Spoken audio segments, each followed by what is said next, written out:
Operação Barbarossa, a maior invasão da história militar, está em pleno andamento. 3 milhões de soldados, milhares de tanques e aeronaves, a ponta de lança da Blitzkrieg, visam esmagar a União Soviética num golpe decisivo. A estrada para Moscou é uma manopla de fogo e sangue. As forças alemãs entram em confronto com determinados defensores soviéticos em batalhas que testam os limites da resistência humana e da estratégia militar. À medida que o inverno aperta o seu domínio gelado, o avanço, antes imparável, vacila. Os homens enfrentam não apenas os seus inimigos, mas também o brutal inverno russo. Os suprimentos diminuem, o moral enfraquece e o espectro da derrota assoma cada vez maior. Tão perto do seu objetivo, os alemães encontram-se presos num pesadelo congelado. Moscou permanece tentadoramente fora de alcance, um símbolo da sua ambição excessiva e da resiliência dos seus adversários. Em 14 de julho, o grupo de exército centro da Alemanha avançava há mais de uma semana na sua mais recente ofensiva destinada a capturar Moscou. O seu progresso levou-os ao histórico campo de batalha de Borodino, onde, em 1812, as forças russas atrasaram o avanço de Napoleão sobre a cidade. Posicionados defensivamente neste campo de batalha, estavam os elementos avançados de uma divisão recém-chegada do Distrito Militar do Extremo Oriente da União Soviética, despachada urgentemente para Moscou para conter o assalto alemão à capital soviética. Os homens robustos, vestidos com gorros de pele, sobretudos e botas de pele, eram membros da 32ª Divisão de Fuzileiros da Sibéria do coronel Viktor Polosukin. Eles viajaram de comboio desde Vladivostok, chegando ao campo de batalha histórico vários dias antes. Após a chegada, eles prontamente se entrincheiraram e construíram postos de artilharia. Stalin havia reforçado os 3 regimentos de fuzileiros da divisão, o 17 Grau, o 113 Grau e o 322 Grau, com 2 brigadas blindadas equipadas com tanques T-4 e KV-1, elementos do 4 Grau Grupo Panzer do general Erich Hoppner avançavam em direção à sua posição. Hoppner havia atribuído ao general Friedrich Kirchner, comandante da 10ª Divisão Panzer, a missão de aniquilar as tropas soviéticas em Borodino e arredores. Antecipando um combate feroz, Kirchner designou algumas das suas unidades de elite para as difíceis batalhas que se avizinhavam. O terreno ao redor de Borodino era traiçoeiro, marcado por florestas densas e colinas ondulantes. Kirchner sabia que o sucesso da operação dependia da precisão e resiliência das suas tropas. Ele organizou grupos de tarefas especializados, equipados com a mais recente tecnologia blindada alemã, incluindo tanques Panzer IV e semi-lagartas. Entre as unidades escolhidas estava o 7 Grau Regimento Panzer, liderado pelo coronel Hans von Luck, encarregado de liderar o assalto para romper as linhas soviéticas. O 86 Grau Regimento de Infantaria foi designado para proteger os flancos, apoiando o assalto terrestre. A Luftwaffe forneceu bombardeiros de mergulho Stuka para apoio aéreo aproximado, enquanto unidades de artilharia com canhões antitanque ofereciam fogo de supressão. Ao amanhecer, as forças alemãs moveram-se para as suas posições. Os defensores soviéticos haviam fortificado as suas posições, preparando-se para o assalto iminente. A barragem de artilharia inicial assinalou o início da batalha. O 7 Grau Regimento Panzer avançou, envolvendo-se em combate feroz. O ar encheu-se com o rugido de motores e tiros enquanto a batalha por Borodino começava. À medida que a batalha se desenrolava, os tanques médios 34 lançaram contra-ataques em grandes formações. Os alemães responderam empregando os seus formidáveis canhões Flak como armas antitanque.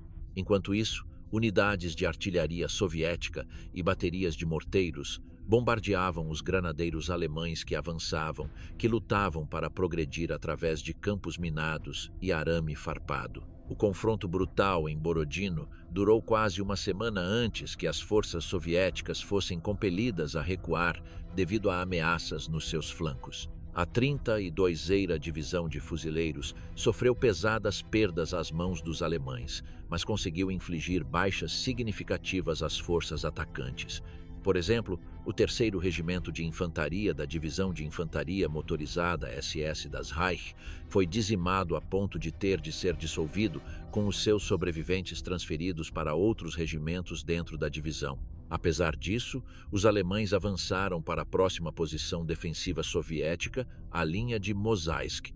Stalin, reconhecendo a bravura excepcional do 17 Grau Regimento de Fuzileiros, condecorou com a Ordem da Bandeira Vermelha. Surgiram profundas divergências entre Hitler e o seu Estado-Maior pessoal no Oberkommando der Wehrmacht, OKW, e os generais do Oberkommando des Heeres, OKH, sobre a estratégia para a Operação Barbarossa. O marechal de campo Walter von Brauchitsch, comandante-chefe do exército, e o general Franz Halder, chefe do Estado-Maior do OKH, lideravam uma facção que defendia a captura de Moscou. Eles argumentavam que tomar a capital soviética desmoralizaria o Exército Vermelho e apressaria o fim da guerra. Apoiando esta visão estavam o marechal de campo Fedor von Bock, comandante do Grupo de Exército Centro, juntamente com os seus agressivos generais de Panzer, Guderian e Roth. Em contraste, Hitler priorizava a aniquilação dos exércitos de campanha soviéticos em vez da captura de alvos estratégicos como Moscou, resultando numa estratégia de compromisso para a Barbarossa. Após quase 2 meses de combate feroz, durante os quais o Grupo de Exércitos Norte e o Grupo de Exército Sul enfrentaram desafios significativos, Hitler efetivamente adiou o avanço do Grupo de Exército Centro sobre Moscou.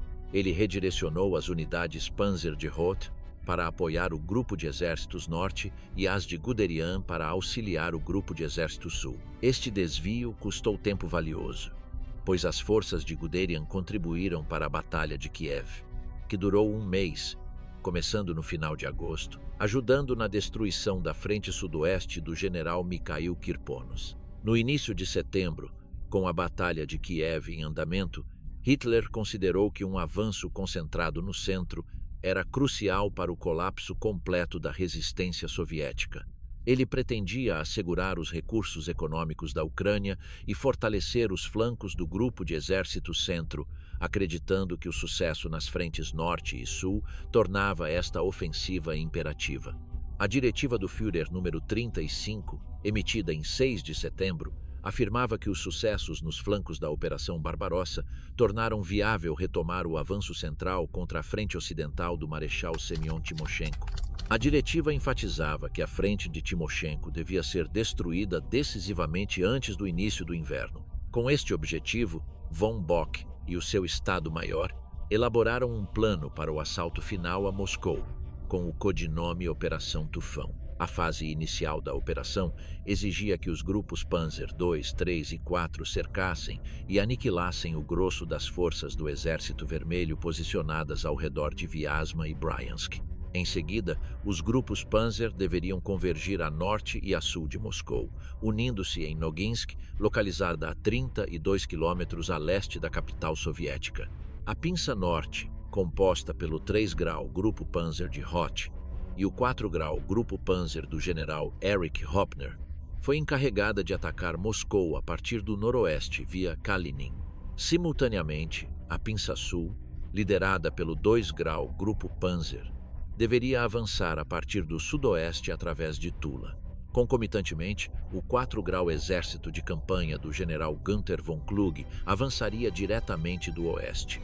As forças alemãs para a Operação Tufão incluíam aproximadamente 2 milhões de homens, 1.700 tanques e canhões de assalto, 14.000 peças de artilharia e morteiros e 780 aeronaves. Apesar destes números aparentemente substanciais, as unidades alemãs começaram a exibir sinais de fadiga. A taxa de atrito, tanto de pessoal como de material, superou as expectativas e os substitutos não conseguiam acompanhar as perdas. Este problema era particularmente agudo nas formações motorizadas, onde o esgotamento de tanques e transporte sobre lagartas e rodas prejudicou severamente a eficácia de combate das divisões Panzer. A Luftwaffe, inicialmente dominante nos céus, lutava para manter a superioridade aérea à medida que as condições meteorológicas pioravam e as defesas aéreas soviéticas melhoravam.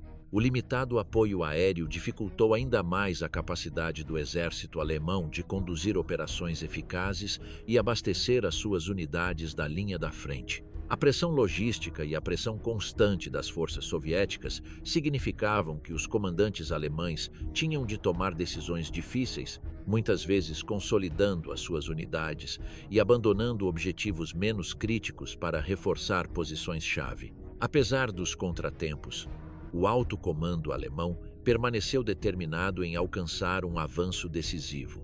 No entanto, a tensão operacional e os desafios logísticos mostraram-se intransponíveis. As outrora formidáveis divisões Panzer, agora sombras da sua antiga força, lutavam para manter a coesão e a eficácia no campo de batalha. Apesar do atrito, o moral permanecia elevado entre as tropas alemãs que confiavam na vitória. Hitler exortou-as, declarando: "A última batalha decisiva deste ano infligirá um golpe destrutivo no inimigo. Removeremos a ameaça ao Reich alemão e a toda a Europa, uma ameaça que existe desde o tempo dos hunos e dos mongóis de uma invasão do continente." Posicionado a leste de Smolensk, o grupo de exército centro enfrentava a oposição da frente ocidental de Ivan Konev, da frente de reserva de Semyon Budyonny e da frente de Bryansk de Andrei Yeremenko. Os exércitos que compunham estas três frentes soviéticas estavam exaustos devido a combates prolongados e intensos. Naquela altura, a sua força efetiva era de 1.250.000 homens, 1.000 tanques e 7.600 peças de artilharia. Os russos utilizaram rios como posições defensivas, particularmente o rio Desna, na área de operações da frente de Bryansk. No entanto, as suas defesas eram prejudicadas pela falta de profundidade, linhas defensivas contínuas e artilharia antitanque adequada. As formações soviéticas, especialmente as das frentes ocidental e de Bryansk, estavam frágeis após as pesadas perdas sofridas durante os combates de verão. Para apoiar as frentes em perigo que enfrentavam o grupo de exército centro, a Stavka concentrou reservas e equipamentos nas áreas mais ameaçadas, especialmente ao longo das duas autoestradas que levavam a Moscou a partir do oeste. Ao 2 grau, Grupo Panzer de Guderian, posicionado no flanco sul do Grupo de Exército Centro, foi concedida uma vantagem de 3 dias por ter a maior distância a percorrer. Este grupo compreendia algumas das melhores unidades do exército alemão, incluindo 5 divisões Panzer, 4 divisões de infantaria motorizada e o Regimento de Infantaria Motorizada Grossdeutschland. Apesar do atrito, as forças de Guderian ainda dispunham de 300 tanques. As unidades Panzer de Guderian iniciaram o seu avanço em 30 de setembro contra a frente de Bryansk de Yeremenko, apanhando de surpresa o grupo operacional de Arkady Yermakov. Quando Yermakov relatou o ataque alemão a Yeremenko, recebeu ordem para contra-atacar, mas a sua tentativa falhou quando o Kampfgruppe Eberbach, da 4ª Divisão Panzer, destruiu os seus 30 tanques ligeiros. Em 1º de outubro, o 24 grau Corpo Panzer rompeu as fracas defesas soviéticas neste setor, chegando a Oriol em 3 de outubro, enquanto o 47 grau Corpo Panzer capturou Bryansk em 6 de outubro. O resto do grupo de exército centro lançou a sua ofensiva em 2 de outubro. À esquerda de Guderian, o 2 grau Exército de Campanha, apesar do forte apoio de artilharia e aéreo, estagnou em frente às defesas soviéticas ao longo do rio Desna devido à feroz resistência do Exército Vermelho. No entanto, o 4 grau Exército de Campanha e o 4 grau Grupo Panzer atravessaram com sucesso o rio Desna, penetrando nas defesas soviéticas até 32 quilômetros em vários locais. Da mesma forma, o 9 grau Exército e o 3 grau Grupo Panzer, posicionados no flanco esquerdo do Grupo de Exército Centro, alcançaram um sucesso significativo, chegando ao rio Dnieper em 3 de outubro. As ordens da Stavka à frente de Bryansk para formar uma nova linha defensiva chegaram demasiado tarde para evitar a sua destruição. A captura de Bryansk pelo 47 Grau Corpo Panzer resultou no aprisionamento de 3 exércitos da frente de Bryansk em 2 bolsas. O 50 Grau Exército foi apanhado na bolsa de Bryansk, a norte da cidade, enquanto o 3 Grau e o 13 Grau Exércitos foram cercados na bolsa de Trubchevsk, a sul. Enquanto isso, caças soviéticos defendiam o céu sobre Moscou, enquanto os ataques aéreos alemães contra a cidade, que começaram em 22 de julho, continuaram por 4 meses. Em 10 de outubro, a 2ara e a 10ara divisões Panzer do 4 Grau Grupo Panzer de Hopner fecharam as pinças a leste de Vyazma, aprisionando 4 exércitos das frentes ocidental e de reserva 19 Grau, 20 Grau, 24 Grau e 32 Grau, num grande cerco a oeste da cidade. Inicialmente, os anéis de cerco exteriores eram compostos por formações móveis alemãs que não tinham mão de obra para selar completamente todas as rotas de fuga. Apesar disso, as tropas soviéticas presas na bolsa tentaram repetidamente romper para o leste. No entanto, à medida que as divisões de infantaria alemãs avançavam, o cerco apertava-se e as aeronaves da Luftwaffe bombardeavam implacavelmente as posições presas do Exército Vermelho. Algumas tropas do Exército Vermelho, apesar de suportarem constantes bombardeamentos, conseguiram escapar dos seus cercos nas 2 semanas seguintes. Estas unidades foram reorganizadas e colocadas em novas linhas defensivas mais a leste. Em meados de outubro, as tropas restantes nas bolsas de Bryansk e Vyazma começaram a render-se em massa. Embora 85 mil soldados tenham escapado, o exército alemão capturou 680 mil soldados soviéticos. Enquanto os combates continuavam nas bolsas de Vyazma e Bryansk, a primeira neve caiu em 7 de outubro, seguida pelo degelo que transformou as estradas de terra russas em lamaçais, abrandando significativamente o sistema de abastecimento alemão. Chuvas fortes começaram 1 semana depois, inaugurando a estação da Rasputitsa, um período de condições extremamente lamacentas que tornavam as viagens rodoviárias quase impossíveis em toda a Bielorrússia, Rússia e Ucrânia. A má drenagem do solo argiloso prejudicou severamente o movimento. A Rasputitsa roubou aos alemães a sua principal vantagem de mobilidade. Os veículos avariavam frequentemente ou ficavam presos na lama, exigindo equipas de homens para os libertar.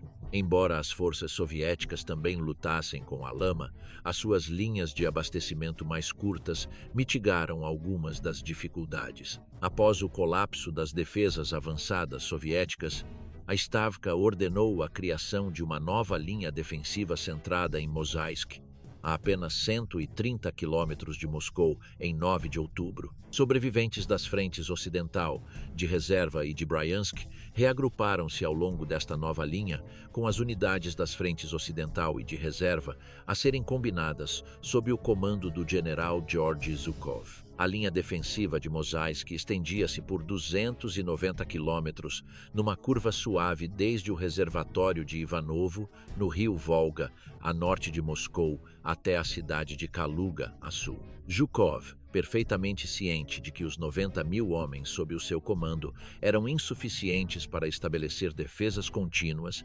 concentrou as suas forças ao longo das principais estradas que levavam a Moscou. Mesmo antes de as bolsas em Bryansk e Vyazma serem eliminadas, os alemães retomaram a sua ofensiva em direção a Moscou. À medida que avançavam, exploravam as brechas nas defesas soviéticas. As unidades exaustas do Exército Vermelho cederam, e a linha defensiva de Mozaisk colapsou numa semana.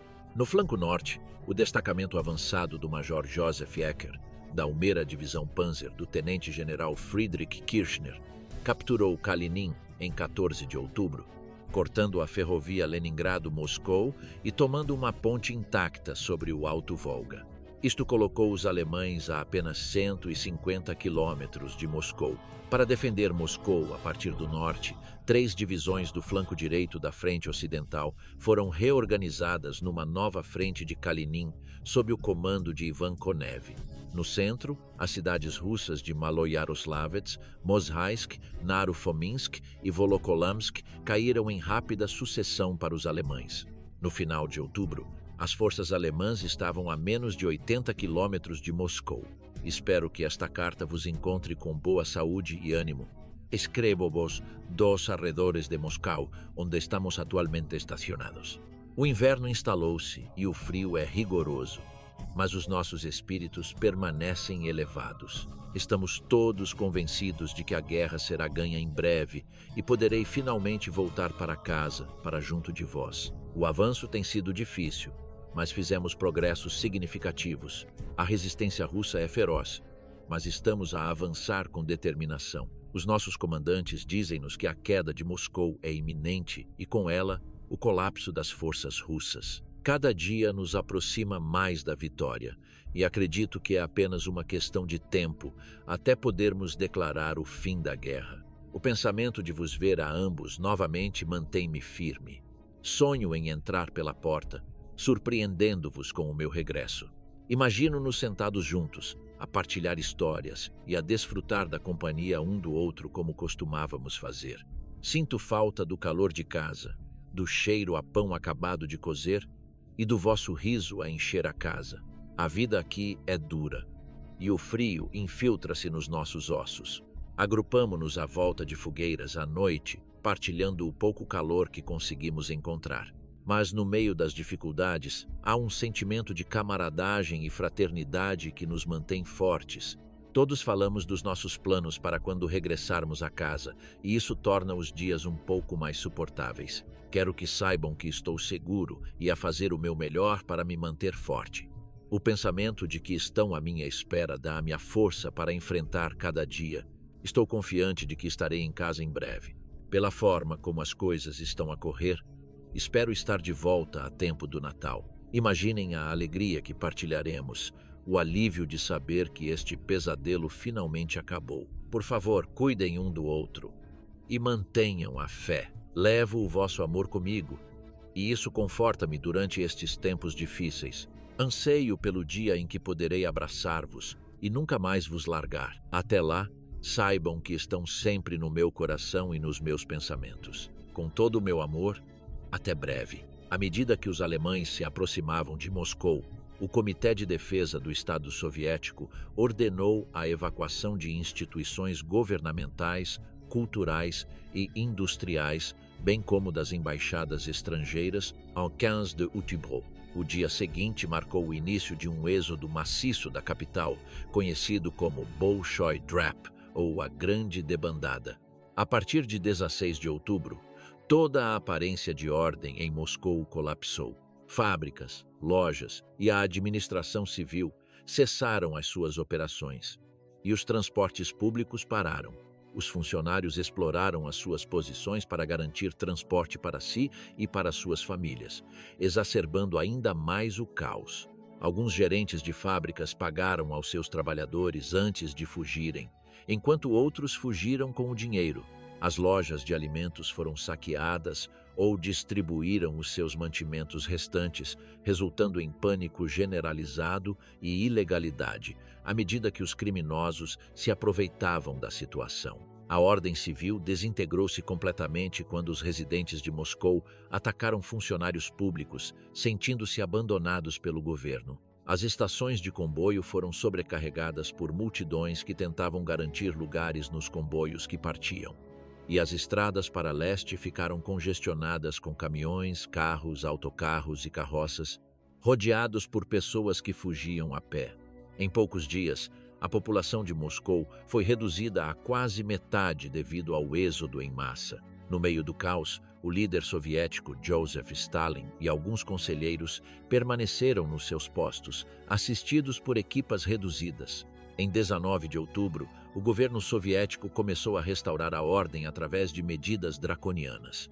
Patrulhas da polícia e do exército reapareceram em força nas ruas e saqueadores e bandidos capturados foram fuzilados no local. Em 3 dias, estas medidas severas conseguiram restabelecer a ordem na capital soviética. Com a ilegalidade em Moscou sob controle, a situação na frente tornou-se desesperadora. Em 20 de outubro, o Comitê de Defesa do Estado declarou Moscou sob cerco. Foram estabelecidas 3 posições defensivas concêntricas com extensas obras de terraplenagem ao redor da cidade. A Stavka encarregou Zhukov de supervisionar o perímetro externo e colocou Pavel Artemiev, comandante da guarnição de Moscou, no comando das defesas da cidade. O primeiro anel defensivo formava o perímetro externo, o segundo circundava os subúrbios de Moscou e o terceiro estava localizado no coração do centro da cidade. Cerca de 100.000 civis, na sua maioria mulheres, trabalharam incansavelmente com picaretas e pás para erguer obstáculos antitanque e cavar fossos antitanque dentro da cidade. A guarnição e a milícia operária foram encarregadas de defender várias fortificações, incluindo barricadas, fossos antitanque e posições de artilharia. Sem o conhecimento dos civis, a maioria dos objetivos estratégicos em Moscou foi minada para demolição. Todas as contingências possíveis foram abordadas. Células de resistência foram organizadas para continuar a luta caso a cidade caísse para os alemães. Os soviéticos estabeleceram um formidável sistema de defesa aérea para Moscou, consistindo num corpo de aviação e num corpo de defesa aérea. O 6 Grau Corpo de Caças dispunha de 600 aeronaves, quase metade das quais eram caças. O 1 Grau Corpo de Defesa Aérea estava armado com 1.000 canhões antiaéreos e 300 metralhadoras quádruplas. Canhões antiaéreos e metralhadoras foram colocados nos telhados de toda Moscou. Centenas de holofotes foram usados para localizar aeronaves alemãs e balões de barragem foram lançados para impedir voos sobre a cidade. Aviadores alemães, muitos dos quais eram veteranos do Blitz de Londres, relataram que nunca tinham encontrado fogo antiaéreo tão denso como o que enfrentaram sobre Moscou. Os alemães realizaram o seu primeiro grande bombardeamento aéreo a Moscou em 22 de julho de 1941, quando 220 aeronaves da Luftwaffe atacaram em 4 vagas ao longo de 5 horas. Apesar das pesadas perdas infligidas pelas defesas aéreas soviéticas, os ataques aéreos a Moscou intensificaram-se, atingindo o seu pico em novembro daquele ano. Os bombardeamentos continuaram até junho de 1943, destruindo 6.000 edifícios e matando um número estimado de 2.000 civis. Em 26 de outubro, dificultados pelo mau tempo e pela escassez de combustível, os elementos avançados do 2 Grau Exército Panzer chegaram à cidade de Tula, o centro tradicional da indústria de armamentos da União Soviética. Sobreviventes do 50 Grau Exército Soviético, após romperem a Bolsa de Bryansk, realizaram uma retirada combativa para Tula, onde o exército foi reorganizado e reforçado. Um grande regimento de milícia, formado por trabalhadores da cidade, participou ativamente na defesa. Guderian, deslocando a maior parte do combustível e munições disponíveis para o seu 24 Grau Corpo Panzer de vanguarda, lançou repetidos ataques contra a cidade. Embora os alemães tenham alcançado os arredores de Tula, não avançaram mais. Enquanto a batalha se desenrolava, as fábricas de Tula trabalhavam dia e noite, produzindo munições e reparando veículos. Incapaz de capturar Tula, Guderian foi forçado a virar para leste numa tentativa de alcançar Moscou por uma rota paralela através de Kashira. Nesta altura, o avanço alemão tinha estagnado devido à exaustão e ao pesado atrito. Muitas das divisões alemãs estavam reduzidas a 1/3 dos seus homens e equipamentos. Consequentemente, o OKH ordenou a suspensão das operações ofensivas em 31 de outubro. Apesar destes desafios, os combates ferozes continuaram nas linhas da frente. Soldados alemães, muitos dos quais estavam física e mentalmente esgotados, enfrentaram contra-ataques soviéticos implacáveis. Num confronto notável, um regimento alemão exaurido manteve uma posição defensiva contra uma força soviética significativamente maior. Os alemães, entrincheirados em fortificações improvisadas, repeliram múltiplas vagas de infantaria e tanques soviéticos. A batalha durou horas, com ambos os lados a sofrerem pesadas baixas. As forças soviéticas acabaram por retirar, deixando os alemães a manter a sua posição tênue, destacando a intensidade e o desespero dos combates durante este período. A determinação de Stalin em defender Moscou a todo o custo valeu a pena. Um mês antes, no mesmo dia em que Guderian lançou a Operação Tufão, ocorreu uma conferência em Moscou entre representantes soviéticos, americanos e britânicos. Os Estados Unidos vinham fornecendo assistência econômica ao Reino Unido na sua luta contra Hitler desde janeiro de 1941. Stalin solicitou assistência americana e britânica semelhante. Em 30 de outubro, o presidente do ZEWA, Franklin Roosevelt, concordou em estender $1.000 milhões em empréstimos, sem juros, à União Soviética para a compra de armamentos e matérias-primas. Os russos já vinham recebendo equipamentos como tanques Matilda e Valentine e caças Hawker Hurricane do governo britânico. Para reforçar a determinação do Exército Vermelho e do povo soviético, Stalin ordenou que a tradicional parada militar fosse realizada em 7 de novembro na Praça Vermelha, em Moscou. Apesar de vários conselheiros terem recomendado o seu cancelamento, Stalin insistiu em prosseguir. Muitos comandantes temiam que os bombardeiros alemães lançassem um ataque maciço para perturbar a parada e matar a liderança soviética. Para mitigar esta ameaça, a Força Aérea Soviética iniciou ataques preventivos contra os aeródromos avançados alemães 2 dias antes da parada. O tempo também cooperou, com previsões de nuvens baixas e neve intensa, reduzindo as preocupações dos oficiais militares. Em 7 de novembro, a guarnição de Moscou, juntamente com unidades que passavam pela cidade a caminho da frente de batalha, desfilou perante Stalin e outros altos líderes soviéticos no topo do mausoléu de Lenin. A parada foi um sucesso retumbante, mostrando a determinação e a força do povo soviético para continuar a lutar contra os invasores. No início de dezembro, formou-se geada nas estradas da região de Moscou. O solo congelado permitiu que as unidades alemãs se movessem não apenas nas estradas, mas também através do campo. Até aquele momento, ocorreram combates esporádicos na frente de Moscou, enquanto ambos os lados reforçavam as suas posições. Em comparação com outubro, a condição do Exército Vermelho tinha melhorado significativamente. As posições defensivas das 3 frentes soviéticas agora estendiam-se por 1.100 quilômetros.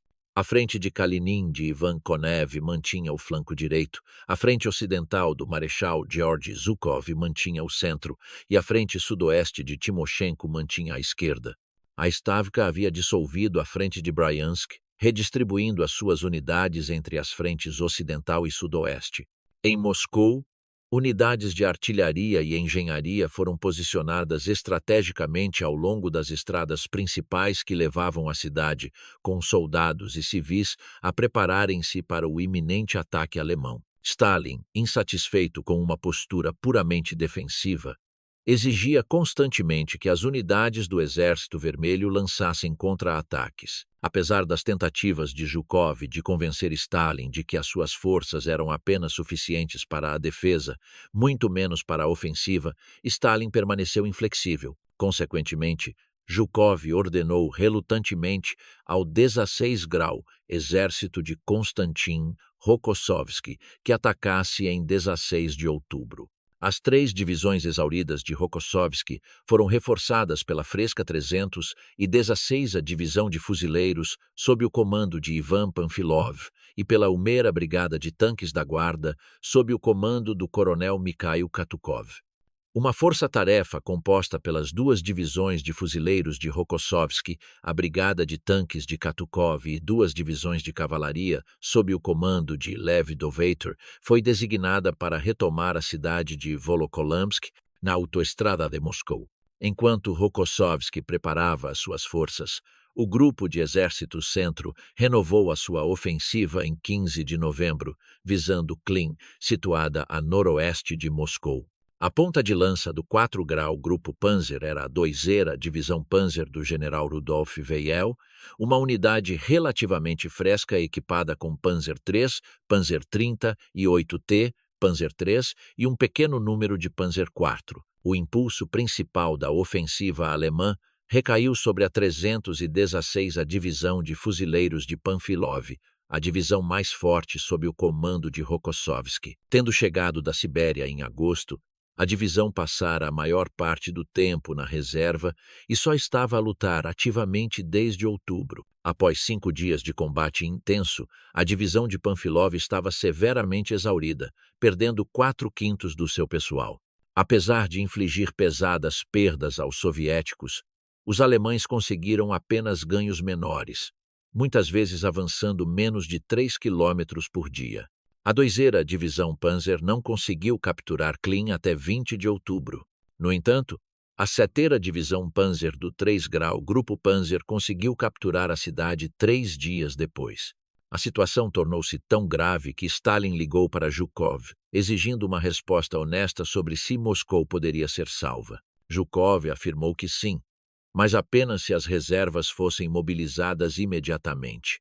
Consequentemente, Stalin transferiu 3 exércitos das reservas: o 1 Grau Exército de Choque, sob o comando de Vassily Kuznetsov, o 10 Grau Exército sob o comando de Mikhail Yefremov e o 20 Grau Exército sob o comando de Andrei Vlasov, para a frente ocidental de Zhukov. Adicionalmente, o 24 Grau e o 60 Grau Exércitos foram mobilizados para defender a cidade. Em 27 de novembro, a 7ª Divisão Panzer do Major-General Hans Freiherr von Funk tomou uma cabeça de ponte no canal Moscou-Volga, o último obstáculo natural no caminho para Moscou. Os seus elementos avançados estavam a menos de 32 quilômetros do centro de Moscou, mas a ofensiva alemã tinha perdido o ímpeto. Um contra-ataque determinado pelo 1 Grau Exército de Choque da Reserva e pelo 20 Grau Exército repeliu os alemães. Os engenheiros de combate soviéticos explodiram 6 barragens a norte de Moscou para dificultar o progresso alemão. A inundação resultante inundou o terreno baixo circundante com uma parede de água de até 2,5 metros de altura e 48 quilômetros de largura, submergindo algumas aldeias. Os residentes, não avisados para manter a segurança, foram tragicamente apanhados pelas águas. No sul, Guderian renovou a sua ofensiva em 18 de novembro, tentando contornar Tula em direção a Kashira. No entanto, os alemães exaustos fizeram progressos lentos, avançando apenas 8 quilômetros por dia no meio de constantes contra-ataques. Em 27 de novembro, a ofensiva de Guderian tinha estagnado, e a ameaça a Moscou pelo sul foi permanentemente eliminada. Refletindo sobre a situação, Guderian escreveu: "As tropas já não eram fortes o suficiente para capturar Moscou, e, portanto, decidi, com o coração pesado, na noite de 5 de dezembro, interromper o nosso ataque infrutífero e retirar para uma linha previamente selecionada e relativamente curta, que espero conseguir manter com o que resta das minhas forças." Encontrando forte resistência a norte e a sul de Moscou, o Grupo de Exército Centro lançou um ataque frontal à cidade com o 4 Grau Exército de Campanha em 1º de dezembro. Os alemães avançaram ao longo da autoestrada Smolensk-Moscou, mas o seu ataque, apoiado por um número limitado de tanques, encontrou posições bem preparadas das divisões de fuzileiros motorizados da Umera Guarda Soviética. Flanqueada e incapaz de romper, a ofensiva alemã estagnou. Em 2 de dezembro, o 1 Grau Exército de Choque e o 20 Grau Exército começaram a repelir os alemães de forma constante. O 20 Grau Exército, particularmente bem-sucedido na aldeia de Krasnaya Poliana, viu o seu comandante, Andrei Vlasov, ser aclamado como o salvador de Moscou pelas tropas russas. Na vanguarda do avanço alemão estava o 638 Grau Regimento de Infantaria, uma unidade de voluntários franceses e imigrantes russos. Ao contrário das tropas francesas de Napoleão durante a invasão de 1812, estes homens da Legião de Voluntários Franceses contra o bolchevismo não chegaram a Moscou, ficando a apenas 32 quilômetros do Kremlin. As tropas alemãs, sem roupas de inverno adequadas, sofreram severamente com a queda das temperaturas.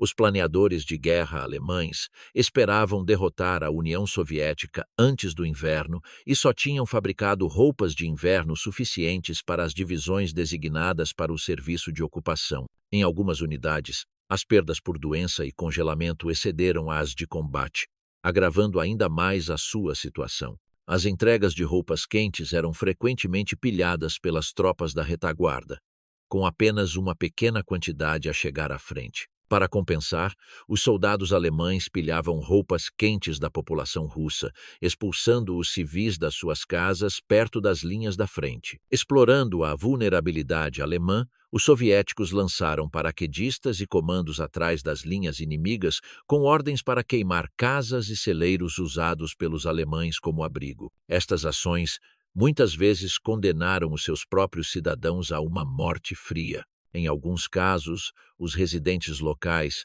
tentando proteger as suas casas, capturaram os incendiários e entregaram-nos aos alemães. No início de dezembro, o alto comando soviético ordenou uma contraofensiva maciça para aliviar a pressão sobre Moscou. Apesar de a inteligência alemã estar ciente da concentração de reservas do Exército Vermelho a leste de Moscou, a força do ataque soviético chocou os alemães. Desde o início de setembro, a Stavka vinha transferindo firmemente o grosso das suas divisões do Distrito Militar do Extremo Oriente para o Teatro de Operações de Moscou. As divisões do Exército Vermelho da Sibéria, totalmente mobilizadas e mantidas em prontidão desde junho, formavam a maioria das reservas estratégicas soviéticas. As forças da linha da frente das frentes de Kalinin Ocidental e Sudoeste, combinadas com 58 divisões de reservas estratégicas, somavam 1.100.000 homens, um pouco mais do que os alemães que enfrentavam. As unidades da frente de Kalinin passaram a ofensiva em 5 de dezembro, seguidas no dia seguinte por unidades das frentes Ocidental e Sudoeste. No início da contraofensiva, a maioria das divisões de reserva frescas foi distribuída entre os exércitos da frente ocidental. Como resultado, as frentes de Kalinin e Sudoeste tiveram de continuar a lutar com efetivos reduzidos e exaustas durante as batalhas de dezembro. Após vários dias de intensos combates posicionais, as forças soviéticas começaram a penetrar nas posições alemãs até 16 quilômetros em algumas áreas. Comprometendo rapidamente as reservas para explorar até mesmo pequenas brechas, o Exército Vermelho manteve a pressão tanto nos flancos como na retaguarda das unidades alemãs que ainda defendiam as suas posições. Os alemães começaram a recuar para evitar o cerco. Aplausos. Diante de relatórios alarmantes, em 8 de dezembro, Hitler assinou relutantemente a Diretiva 39, ordenando que a Wehrmacht passasse à defensiva em toda a frente.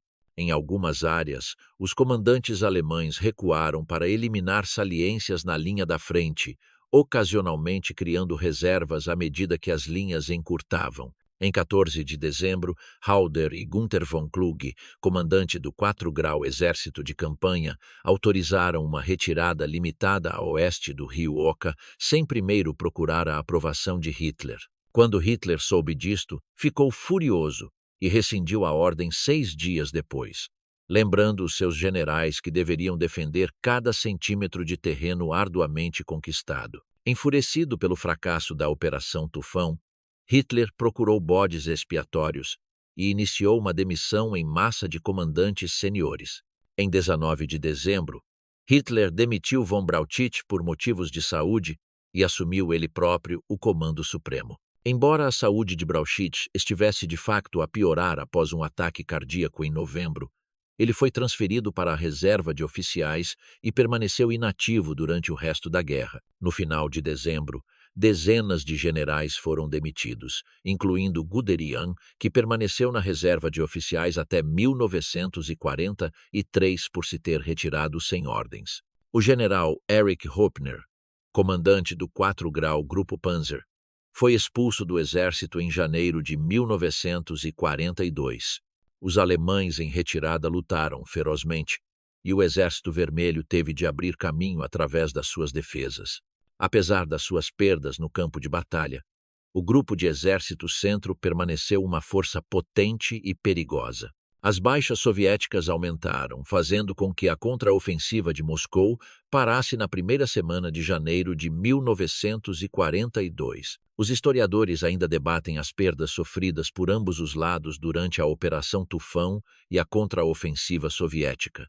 A Batalha de Moscou é geralmente considerada como tendo começado em 30 de setembro de 1941, mas há debate sobre a sua data de término. Fontes ocidentais normalmente consideram a primeira semana de janeiro de 1942 como o fim da batalha, enquanto muitas fontes russas incluem as subsequentes operações de Regev, que começaram em 8 de janeiro de 1942 e terminaram em 3 de março de 1942 como parte da batalha.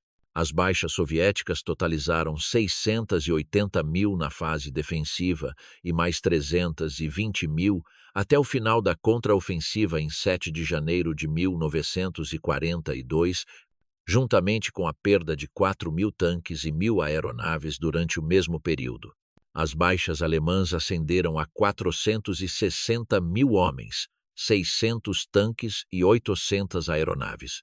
No final da contraofensiva soviética, o Exército Vermelho tinha avançado até 240 quilômetros em algumas áreas. As regiões inteiras de Moscou e Tula, bem como grandes partes das regiões de Kalinin e Smolensk, foram limpas de alemães, eliminando permanentemente a ameaça à capital. No entanto, o Exército Vermelho não foi capaz de derrotar o Grupo de Exército Centro. Se o tivesse feito, a guerra na Frente Oriental poderia ter terminado em 1942.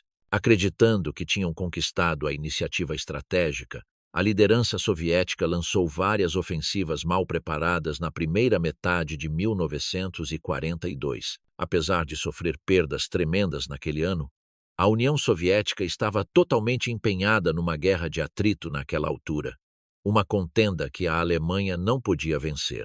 E com isto, o nosso vídeo chega ao fim. Como sempre, muito obrigado por se juntarem a mim nesta jornada pela Batalha de Moscou. Esta batalha não é apenas fascinante, mas também um ponto de viragem crucial na história.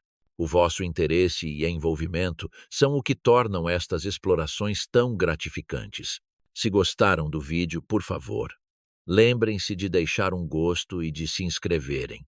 O vosso apoio ajuda muito o canal a crescer e permite-me continuar a criar conteúdo como este. Quero estender um enorme agradecimento aos meus patronos. A vossa generosidade e apoio são o que tornam estas imersões profundas possíveis. Mais uma vez, obrigado por assistirem e espero ver-vos na nossa próxima aventura. Até lá, cuidem-se.